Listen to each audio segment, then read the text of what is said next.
प्रियंका जी कुरुक्षेत्र से। राधा वल्लभ श्री हरिवंश। मेरे प्यारे गुरुदेव, आपके चरणों में कोटि कोटि प्रणाम। महाराज जी, श्री जी की कृपा से 4 साल से YouTube के माध्यम से आपके सत्संग सुनते हैं। महाराज जी, जीवन में अब यही आशा है कि एक पल भी श्री जी से दूर ना रहें। लेकिन मैं एक अध्यापिका हूँ, ज्यादा समय कार्य में व्यतीत होता है, उस समय भजन नहीं होता और बाद में कष्ट होता है कि सारा का सारा समय मैंने खो दिया। कृपया मार्गदर्शन करें महाराज जी। इसका प्रश्न, अपने लोग भजन का मतलब समझते हैं कि एकांत गुफा में बैठ करके जो किया जाता है या एकांत कमरे में बंद करके जो किया जाता है उसे ही भजन कहते हैं। वो भी एक भजन का एक अंग है, पर उसे सांगोपांग भजन नहीं कहते। सांगोपांग भजन कहते हैं पहले ये स्वीकार करना है संपूर्ण सृष्टि श्री भगवान की है, इसे आस्तिकता कहते हैं और ये सत्य वस्तु है। वेद और उपनिषद जिस बात को प्रमाणित करते हैं वही बात प्रमाणित मानी जाती है। भगवान एकोहम बहुश्यामा, मैं एक बहुत रूपों में हो जाऊं, वो बहुत रूपों में खेल रहे हैं। आप उस सृष्टि में भेजे गए हैं अलग अलग सेवाओं के लिए। कोई डॉक्टर है, कोई मास्टर है, विविध प्रकार के अभिनय करके हमको अपने स्वामी से इनाम लेना है। किसी को वैरागी का अनुभव एक अभिनय है, किसी का रागी का अभिनय है, लेकिन सबका एक अब स्वांग दिया गया है। अपने स्वांग को ठीक से निभा लो तो इस माया प्रपंच से मुक्त हो जाओगे, इनाम मिलेगा। अगर तुम मास्टर हो तो बच्चे में भगवत भावना करके और शिक्षा रूपी भजन उसको दीजिए। जो जिस क्लास की शिक्षा, ईमानदारी से आपके अंदर यही हो कि हे प्रभु, आप बालक रूप से हमारे सामने आए हो, मैं आपको शिक्षक रूप से शिक्षा दूंगी। और उस समय यदि भगवत भाव रहा तो आपने जितने घंटे बालकों को पढ़ाया वो भजन ही है, उससे बिलक नहीं। एक युद्ध क्षेत्र में खड़ा हुआ सूरवीर सामने के सैनिकों की गर्दन उतारता है अपने देश रक्षा के लिए, उसका वो भजन ही है, भजन से कम नहीं है, क्योंकि अपने धर्म के लिए वो युद्ध में वार कर रहा है। अधर्म से किया हुआ हर कार्य निष्फल है और धर्म के लिए किया हुआ हर कार्य भजन है, क्योंकि सृष्टि भगवान की है। अगर एक केवल मान लिया जाएगा कि माला चलाना इतना ही भजन है तो वो भजन के सर्वरूप को नहीं जानता है। अगर ऐसा ही हो तो अर्जुन जी कह रहे हैं श्री भगवान से कि मैं संन्यास लेकर के विरक्त होकर मांग कर खाऊंगा, पर मैं युद्ध नहीं करूंगा क्योंकि इसमें हिंसा होती है। और श्री भगवान कह रहे हैं कि नहीं, तुझे युद्ध करना ही होगा। मां मुनिस्मर युद्ध च, मेरा स्मरण करते हुए तुझे युद्ध करना होगा। तो हमें ये बात समझनी कि हमको जो स्वांग मिला उसमें हम बेईमानी न करें। अगर आप डॉक्टर हैं तो मरीज रूपी भगवान की सर्वतोभावेन सेवा, आपको जो स्वांग मिला है आप उसमें बेईमानी मत कीजिए, सत्यता से चलिए, वही आपका भजन बन जाएगा, उसी से भगवान प्रसन्न हो जाएंगे। पर ये स्मृति रहे कि मैं किसका कार्य कर रहा हूं, बस अगर ये स्मृति चली गई तो अहंकार आ जाएगा। मैं अभिनय में श्रेष्ठ हूँ, मैं अमुक श्रेष्ठ, मैं विद्वान हूँ, मैं ज्ञानी हूँ, मैं महात्मा हूँ, मैं भक्त हूँ, मैं भजनानंदी हूँ। किसी भी बात का अभिमान आ जाना उपासना की वृत्ति का नाश हो जाना है। एक छोटा सा भी कार्य आपको भगवत प्राप्ति करा सकता है, उस कार्य का उद्देश्य बदल जाए। बस हम समझते हैं माला जपना ही केवल भजन। बात समझ, एक आदमी बहुत हिंसा प्रवृत्ति का था, चोर था और हिंसा में उसको सुख मिलता था। जैसे अलग अलग, वो इतना तमोगुणी था, जब किसी को काटता और तड़पता तो उसे सुख मिलता था। सैकड़ों हजारों को ऐसे काटता था। एक दिन एक महात्मा उसकी मार्ग से जा रहे थे, मिल गए, उसने उनको भी वैसे ही प्रताड़ित करना चाहा। तो भगवत प्राप्त महात्मा थे, उन्होंने कहा कि बच्चा, इससे तुमको क्या मिलता है? तो संतों के दर्शन से, संभाषण से अंतःकरण की मलिनता का नाश होता है। यदि अभिमान त्याग कर संतों के पास जाया जाए तो एक एक कदम यज्ञ के समान होता है। संत दरस को चालिए तज माया अभिमान। जो भगवान में वास्तविक रमण करने वाले महापुरुष हैं, उनका प्रभाव होता है। उस पापात्मा जीव की हिम्मत नहीं हो रही थी उनकी तरफ देखने की। उनका बेटा तुम ये सब क्यों करते हो? तो उन्होंने उनका सुख के लिए करता हूँ, संपत्ति छीनता हूँ, मारता हूँ। इसे बोले अभी तुम सुख की पहचान ही नहीं जानते हो, किसे सुख कहते हैं? तो उनका फिर मुझे बताइए आप सुख किसे कहते हैं? तो बोले हमारी बात तुम्हें तभी समझ में आएगी तब तुम निष्पाप हो गए, क्योंकि पापवंत कर सहज स्वभाव भजन मोहिते ही भावन बोले महाराज क्या करूं जिससे मैं निष्पाप हो जाऊं? तो उनका हमारे भारत में पवित्र देश है, उनमें आप भ्रमण करो, अवगाहन करो, तुम पवित्र हो जाओगे। निष्पाप करने के लिए हमारे बहुत से तीर्थ हैं भारत में, तीर्थपाद प्रभु ने उनको प्रकट किया है। तो महाराज हम कब जानेंगे पवित्र हो गए? तो सिद्ध महापुरुष थे, उन्होंने एक शुष्क लकड़ी दी, सूखी हुई लकड़ी दी, कहा इसे ले जाओ और जब ये हरी होने लगे, इसमें किनगा आने लगे, तो तुम समझ लेना तुम निष्पाप हो गए। चला गुरु को प्रणाम करके 10 किलोमीटर चला हुआ, शाम हुई, एक वृक्ष बड़ा था उसके नीचे रुका। गांव में रहने का स्वभाव उसका नहीं था, और उसमें 4-5 चोर बैठे हुए थे, और वो नीचे जड़ में ऐसे जाके बैठ गया। रात्रि व्यतीत हो तो तीर्थयाटन को जाएंगे। वो ऊपर प्लान बना रहे थे कि इन गांव वालों ने मुझे बहुत सताया है, आज रात्रि में 12 बजे चारों तरफ से आग लगा देंगे और अस्त्र शस्त्र ले जो भागेगा मारेंगे, पूरे गांव को आज नष्ट करेंगे। उसके कान में पड़ी बात, उसने कहा कि तीर्थ यात्रा तो जा ही रहे हैं, अगर इन जो 4 हैं 5 हैं इनको अगर मार देते हैं तो जा ही तो रहे हैं तीर्थ यात्रा में, पूरा गांव बच जाएगा। ये पूरे गांव को मारना चाहते, पशु पक्षी हैं, बहुत से जीव हैं। तो उसने कहा भैया तुम्हारे गुरु हम हैं, तुम 4-5 मिल के मारते हो, हमने अकेले न जाने कितनों को मारा है, आओ हम तुम्हें सलाह बताते हैं कैसे पूरे गांव को नष्ट करना है। तो चारों कूद थोड़ी पड़ेंगे, एक ही एक आएगा। चारों को हम मार दिया। सोचा अब यहाँ हिंसा हो गई, नहीं रुकेंगे। लकड़ी उठाई तो हरी हो गई। उनका गुरुजी ने कहा था जहाँ हरी हो जाए वापस चला गया। वहाँ गया संत भगवान को, संत ने कहा हम जानते थे कि तुम ऐसे स्वभाव वाले हो कि तुम्हें तीर्थ यात्रा सुहाएगी नहीं, वापस आ गए। तो उनका भगवान आपकी आज्ञा पर, आपने कहा था हरी हो, देखो हरी हो गई। तो बोले कौन से तीर्थ में? बोले तीर्थ लेके आ, 4 को और मार दिया है। बोले बताइए कैसे? उन्होंने बोले देखो बेटा, पहले स्वार्थ के उद्देश्य से मारते थे तो पाप हुआ, लेकिन पूरे नगर के बचाने के लिए 4 को मारा आपने, उद्देश्य आपका दूसरों के सुख के, इसलिए मारना ये आपको तीर्थयाटन से भी अधिक पवित्र करने वाला हो गया। क्रिया वही, उद्देश्य परिवर्तन, फल का परिवर्तन। यदि हम सब अपने धर्म से चले, अपने कर्तव्य को भगवान की पूजा माने, तो जो जहां है उसको अलग से कोई मार्ग चयन नहीं करना, वहीं भगवान की प्रसन्नता के लिए करे, उसको वहीं भगवान की कृपा की प्राप्ति होगी। तो आपको कोई परेशानी का विषय होना ही नहीं चाहिए। आप अध्यापिका बच्चों को पढ़ाइए और बीच बीच में राधा राधा राधा स्मरण कीजिए। जो भी कर रहे हो अपने प्रभु के लिए कर रहे हैं ऐसी भावना कीजिए। इसमें कोई श्रम नहीं, कोई परिश्रम नहीं, कोई अलग से ऐसा नहीं कि नाक दबा के बैठना है, आँख मूंद के बैठना है। प्रतीक जी। श्री हरिवंश महाराज जी, मन बुद्धि बहुत धीरे से भजन से हटा के कई बार सांसारिक भोग और सुखों की तरफ ले जाता है। इससे जितना श्री जी में लगाना का निश्चय आता है उतना मन बाधा उत्पन्न करता है। कृपया मार्गदर्शन कीजिए कैसे हमेशा के लिए इसे अभी हम मन का स्वरूप समझ नहीं पाए, इसलिए हम शिकायत करते हैं मन की। मन बाधा उत्पन्न नहीं करता है, मन को हमने वो पकड़ाया है, वही हमारे सामने पेश करता है। जो चीज हमने अपने मन को नहीं पकड़ाया, जो चीज विषय हमने नहीं भोगा, वो मन हमारे सामने नहीं प्रस्तुत करता। हमने गंदी बातें पकड़ाई हैं, गंदी क्रियाएं पकड़ाई हैं, गंदे दृश्य देखे हैं, गंदा चिंतन करवाया है मन से, तो वही वो बातें पकड़े हुए हैं। अब आप सत्य चिंतन की तरफ जाओगे तो जो पहला उसे डिलीट करना होगा ना, जो पहला उसे मिटाना होगा।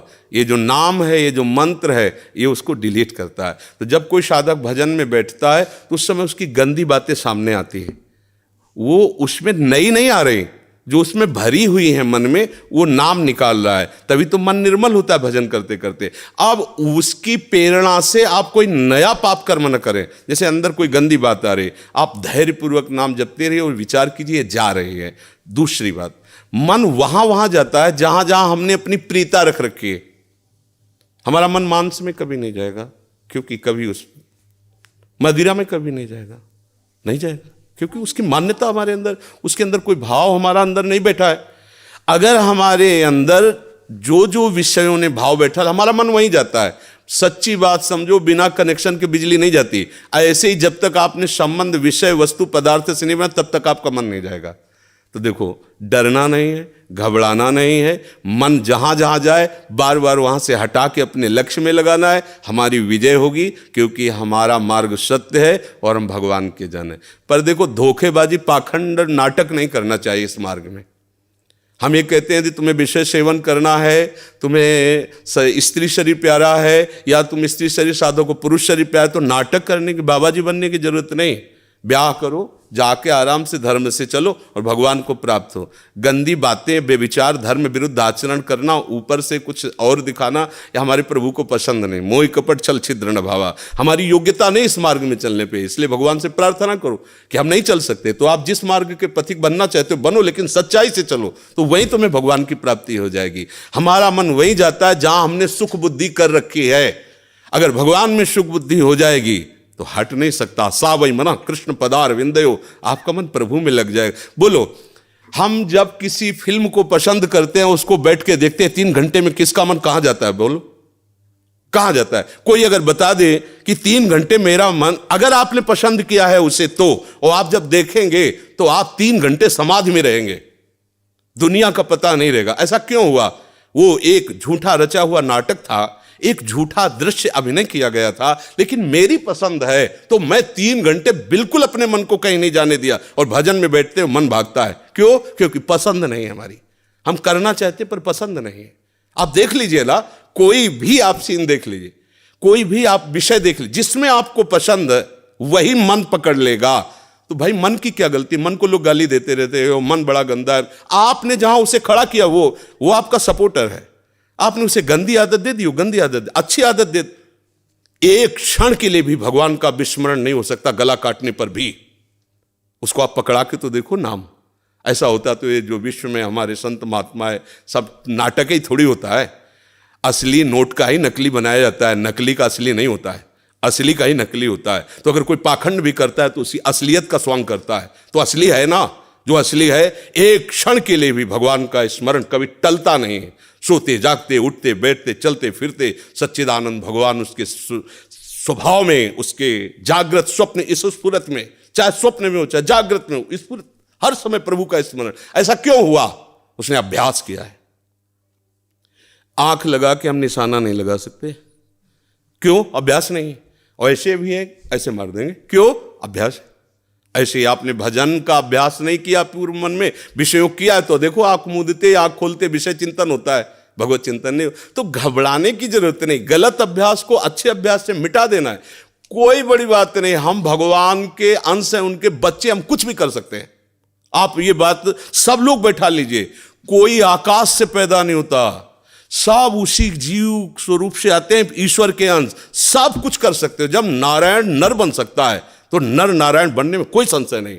आप चलो तो, पर आप भजन न करो, विषय सेवन करो तो बात अलग हो जाएगी। इसलिए सब नाम जप करो, गंदे आचरण मत करो, जिससे दूसरों का अहित और दुख होता है ऐसे ना बात करो, ना ऐसी चेष्टा करो। भगवान कृपा करेंगे, आप सदैव सुखी रहोगे, आनंदित रहोगे। प्रिय सखी, गुरुदेव भगवान के चरणों में कोटि कोटि नमन।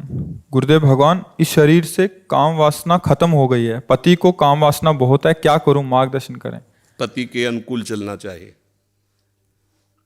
जब 2 पाणी ग्रहण करते हैं, पति और पत्नी, तो एक दूसरे को सहयोग करके मित्र भाव से चलाना चाहिए। हमें अपनी रुचि दूसरे पर नहीं थोपनी चाहिए, बात ध्यान रखना चाहिए। हम दोनों एक मार्ग के साथी हैं, तो हमको चाहिए कि हमें अपनी रुचि उसके अनुकूल करनी चाहिए, उसको चाहिए कि हम अपनी रुचि को एक दूसरे के अनुकूल कर ले। अगर आपकी रुचि नहीं है तो पति को मनाइए और अपनी रुचि में उसको अनुकूल कीजिए। अगर वो अनुकूल नहीं होता तो आप कोशिश कीजिए कि आपकी वृत्ति के कारण कहीं वो व्यभिचार में ना उतर जाए, गंदे मार्ग में न जाए, उसका साथ दो, आप उसके साथी हो। आपका ब्रह्मचर्य उतना महान नहीं होगा जितना पति की आराधना महान होगी। पति को एक मित्र है, मान लो हम कह रहे हो वो पति परमेश्वर होता है, ऐसा मत मानिए। तो एक मित्र है, हम दोनों मिलकर के संसार मार्ग में चलना, तो हमारी रुचि ही पूरी थोड़ी होती है, दोनों की रुचि मिलनी चाहिए। अगर दोनों रुचि, दोनों ब्रह्मचारी रहो। अगर एक की रुचि नहीं तो दूसरे को सपोर्ट करना चाहिए कि कहीं वो लड़खड़ा के गिर न जाए, उसका मार्ग न भ्रष्ट हो जाए। हम ये देखते हैं कि 4 दिन बाद पति पत्नी ऐसे तलाक, ये क्या है क्या? सिर्फ अपनी रुचि का पोषण नहीं होना चाहिए। अगर हम 2 मिलते हैं, दोनों मित्र बनते हैं, तो एक दूसरे की रुचि का आदर करें, एक दूसरे की रुचि का सहयोग करें, तभी तो जीवन यात्रा चलेगी। नहीं तो कब ऐसे नहीं चलेगा। आप ब्रह्मचारी बन के बैठो और वो व्यभिचार में प्रवृत्त हो जाए, तो आपने पाणी ग्रहण किया था, ये आपकी मित्रता नहीं सही रही। हाँ, वो बहुत ही व्यभिचारी है, अन्य अन्य अन्य, तो फिर अपने को अलग कर लेना चाहिए। अगर वो एक पत्नी व्रत है तो हमें उसका सहयोग करना चाहिए, उसमें ब्रह्मचर्य की तरफ वृत्ति न रखकर अपने पति की अनुकूलता की तरफ वृत्ति रखनी चाहिए। महर्षि, आप भारतीय क्रिकेट टीम के कप्तान हैं और ये फिल्म इंडस्ट्री में अभिनेत्री हैं, ऐसा आपका परिचय है? तो ये आपसे मिलने आया था, आपका सत्संग सुनते हैं महर्षि। श्री जी का माला इनको और चुनरी सखी को पहना दीजिए। जी महर्षि।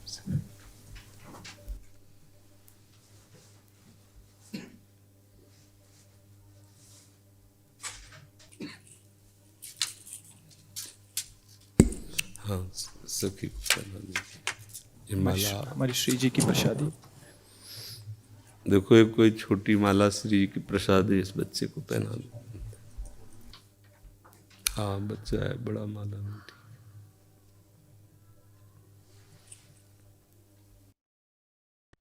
ठीक है, आप आ जाइए, और भी जने मिलने वाले हैं। ठीक।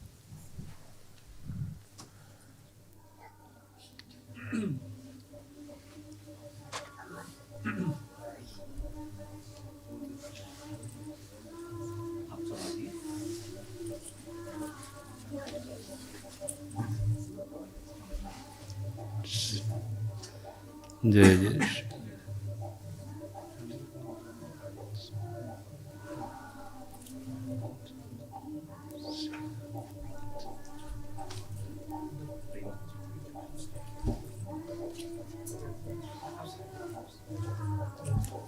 प्रतिमा जी अमेठी से। मेरे प्यारे गुरुदेव भगवान, आपके चरणों में कोटि कोटि प्रणाम। गुरुदेव, घर की परिस्थिति अनुकूल नहीं है, वहां का वातावरण का प्रभाव इस मन पर बहुत प्रभाव डालता है, जो नहीं करना चाहिए वो भी करवाता है। हे नाथ, हम कैसे भजन करें, कुछ समझ नहीं आता, बहुत पाप हो जाता है। हाँ, नाम रूपी बल हृदय में धारण करो, किसी के सहयोग की जरूरत नहीं, कुछ कहने की जरूरत नहीं, बस बात समझो। नाम रूपी बल हृदय में धारण करो, सब कुछ हो जाएगा। नाम महाबल। अगर नाम जप नहीं करोगे तो ना प्रार्थना से कुछ होने वाला है, ना किसी के सामने रोने से कुछ होने वाला है। नाम जब करती हूँ तो ऐसी मतलब कि ऐसा मतलब क्रोध आ जाता है, वो पूरा हट जाता है। वो क्रोध भी नष्ट हो जाएगा। कैसे हट जाए? राधा राधा राधा राधा राधा राधा राधा राधा राधा हटा दे कोई, कैसे हटाए? जो हमें पकड़ना वो हटा कैसे सकता है? नाम से बड़ा भगवान को भी नहीं रखा गया सामने। भगवान भी कहों कहाँ लग नाम बढ़ाई राम न। फिर क्रोध क्या चीज़ है? ये काम क्या चीज़ है? हम लोग बहुत बच्चे जैसे हैं ना, जैसे भेड़िया दूर से दौड़ावे तो हम डर जाते हैं। नहीं नहीं, हम कोई और नहीं, भगवान के अंश हैं। हम कोई साधारण नहीं। पहले आप अपने को समझो। ना आप स्त्री हो न पुरुष हो, पोशाक धारण की हो स्त्री पुरुष की। आप सिंह के बच्चे हो, दहाड़ना सीखो, भेड़िए की तरह मिमियाना नहीं। पक्की बात समझो। हमारी बात समझोगे तो आप चलोगे, नहीं तो बात समझ में नहीं आएगी। पहली बात समझो, आप न स्त्री हो न पुरुष हो, ये पोशाक है। सच्चिदानंद भगवान की तुम अंश हो, तुम्हारा स्वरूप भी सच्चिदानंद है। चलो ये बात नहीं समझते हो तो इतनी बात पकड़ लो, नाम पकड़ लो। नाम तुम्हारा ऐसा साथी है कि अंदर बाहर सब जगह चकाचक कर देगा। गोस्वामी जी कहते ना, राम नाम मणि दीप धरी, जी है देहरी द्वार, तुलसी भीतर बाहरो, जो चाहस उजियार। श्री हरिवंश महाप्रभु कहते हैं, इहि परलोक सकल सुख पावत, मेरी शोभैया कृष्ण गुण स। यहाँ और वहां। अब बात ना मानो तो रोते रहो, फिर क्या कर सकते हैं? आप जप के तो देखो। बोले हमारा मन है ऐसी तैसी मन की, राधा राधा राधा राधा राधा राधा राधा राधा राधा राधा। अब करे मन राधा। हमको छोड़ना नहीं है। नाम जी है जपि जागे जोगी, अहो वत्स पचतो गरीयान या जिव्याग्रे वर्तते नाम तुभ्यम। जिव्याग्रे, मन से नहीं कहा, यद जिव्याग्रे वर्तते नाम तुभ्यम, अहो वत्स पचतो गरीयान। वो चांडाल भी श्रेष्ठ है जिसकी जिव्या के अग्रभाग पर हरि नाम है, कृष्ण नाम है, राधा। आप समझो, हमें रोने की जरूरत नहीं है। प्रेम में रोना अलग बात है, दुखों से रोने की जरूरत नहीं। अब हमें दुखों को रुलाना है कि अरे हमारा तो कोई प्रभाव इस पर पड़ता ही नहीं, वो रोए बैठ के।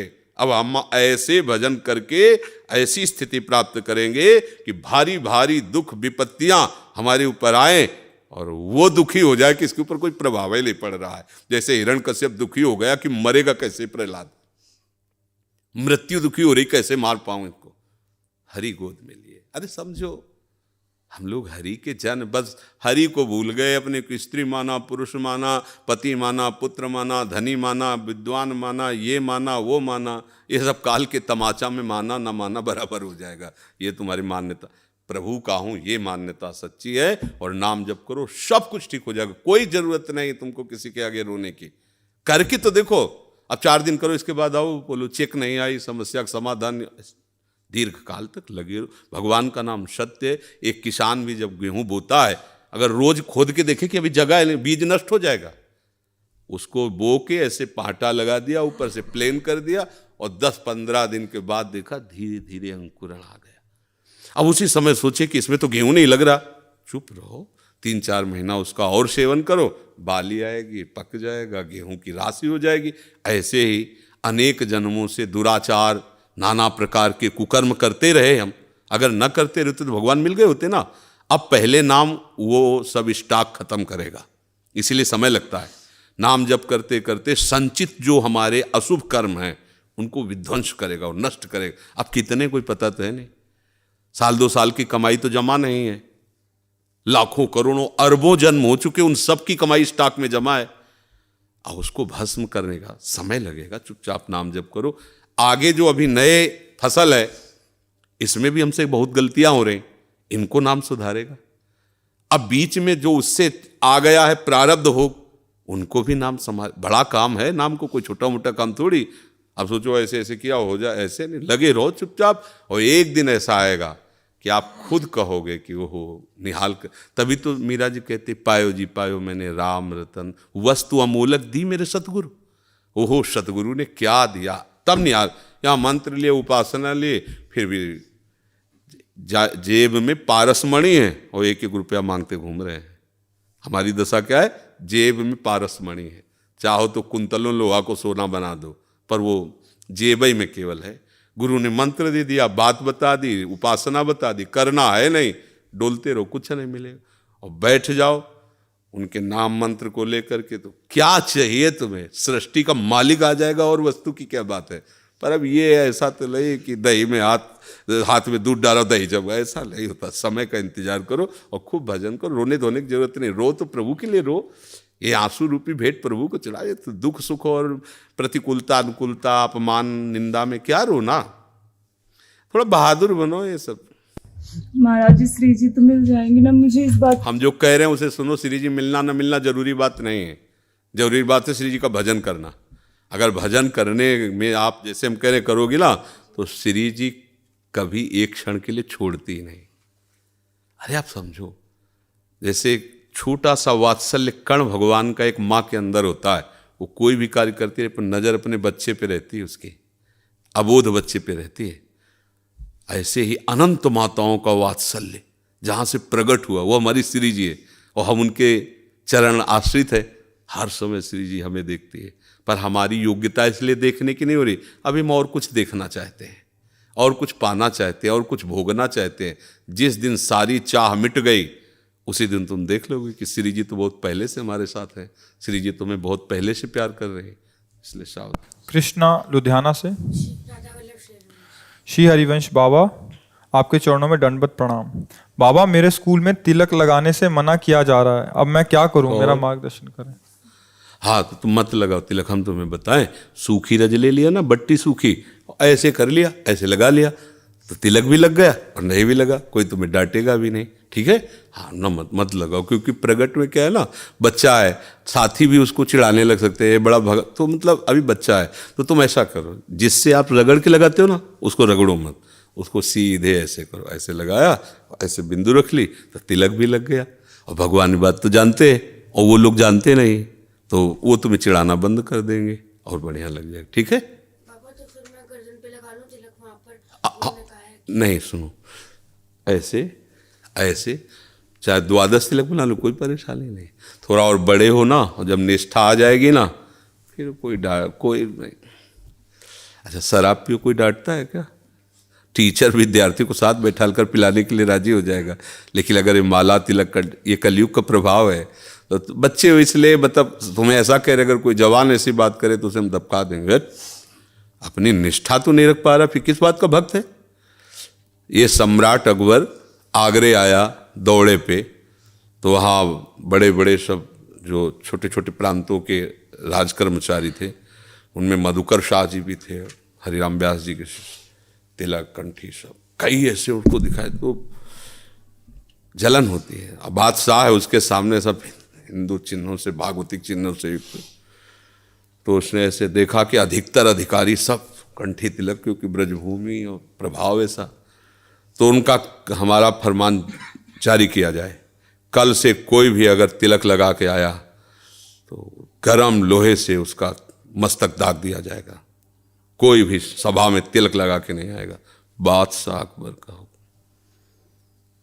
मधुकर शाह ने सोचा कि यार जीवन किस काम का, ये भगवान का दासत्व अगर इसे मिटा के गए एक संसारी बादशाह के सामने, फायदा क्या होगा? गला कटवा देना अच्छा है, लेकिन तिलक उतारना अच्छा नहीं। वैसे तो अंगरखी और धोती वो सब राज पोशाक पहन के जाते थे, केवल नीचे धोती पहन के लंबा तिलक, 12 तिलक लगाए, द्वादश तिलक, यज्ञोपवीत खुला, कंठे की माला खुला, तलवार खोशी। सभा में देखा कोई भी तिलक नहीं लगाया था, क्योंकि बादशाह का हुक्म, बादशाह वो तत्काल तो मृत्यु दंड दे सकता है। गए, सामने खड़े हो गए, द्वादश तिलक। उनका अकबर सम्राट ने कहा, सुना नहीं था कल का फरमान मधुकर शाह? खींच ली तलवार। उनका, आप एक मुल्क के बादशाह हैं, ये अनंत मुल्कों के बादशाह का तिलक है, मेरी गर्दन कटने पर ही ये मिटेगा, ऐसे नहीं मिट सकता, जिसकी ताकत हो मिटा के देखे आके। बदल गया, 1 सेकंड में बादशाह बोले वाह वाह वाह, यही हम देखना चाहते थे कि इस तिलक में किसकी निष्ठा है। धन्य है मधुकर शाह, तुम वास्तविक तिलक के अधिकारी हो। ऊपर बैठाला बगल में, जो भागवतिक तेज से मानो ऐसा लगा कि इनसे अब कोई आंख नहीं मिला सकती, भागवतिक तेज से संपन्न होकर कि ऐसे नहीं मिट जाएगा तिलक, गला कटेगा तब मिटेगा। देखे कौन आ, अभी फरमान जारी हो जाए कि गला काट दिया जाएगा तो सब मिटार कर चुपचाप, भैया राधे राधा तो कहला का गला कट। निष्ठा तो एक अलग चीज होती है ना। बहुत सावधान रहो। अभी बच्चे हो, आप ऐसे ही कर लीजिए।